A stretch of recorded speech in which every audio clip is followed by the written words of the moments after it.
অনেক দিন থেকেই আমার একটি পাহাড় কেনার শখ, কিন্তু পাহাড়কে বিক্রি করে আমি জানি না। যদি তার দেখা পেতাম, দামের জন্য আটকাতো না। আমার নিজস্ব একটা নদী আছে, সেটা দিয়ে দিতাম পাহাড়টার বদলে। কে না জানে পাহাড়ের চাইতে নদীর দামই বেশি।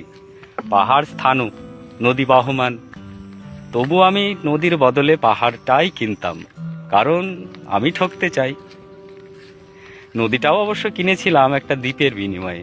ছেলেবেলায় আমার বেশ ছোট্টখাটো ছিমছাম একটা দ্বীপ ছিল, সেখানে অসংখ্য প্রজাপতি। শৈশবে দ্বীপটি ছিল আমার বড় প্রিয়। আমার যৌবনে দ্বীপটি আমার কাছে মাপে ছোট লাগলো। প্রবাহমান ছিপছিপে তন্নি নদীটি বেশ পছন্দ হলো আমার। বন্ধুরা বলল, ওইটুকু একটা দ্বীপের বিনিময়ে এত বড় একটা নদী পেয়েছিস, খুব জিতেছিস তো মাইরি। তখন জয়ের আনন্দে আমি বিহ্বল হতাম। তখন সত্যি আমি ভালোবাসতাম নদীটিকে। নদী আমার অনেক প্রশ্নের উত্তর দিত, যেমন, বলো তো আজ এখানে সন্ধ্যাবেলা বৃষ্টি হবে কিনা। সে বলতো, আজ এখানে দক্ষিণ গরম হাওয়া, শুধু ছোট্ট একটা দ্বীপে বৃষ্টি। সে কি প্রবল বৃষ্টি, যেন একটা উৎসব।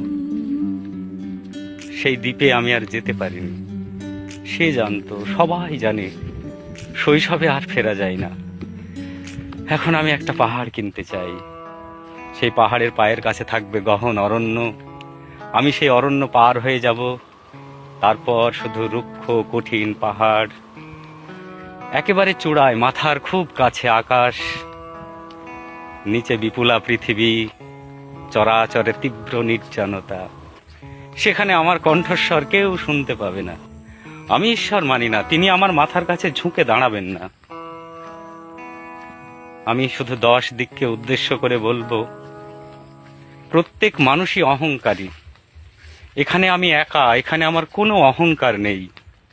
এখানে জয়ী হওয়ার বদলে ক্ষমা চাইতে ভালো লাগে। হে 10 দিক, আমি কোনো দোষ করিনি, আমাকে ক্ষমা করো।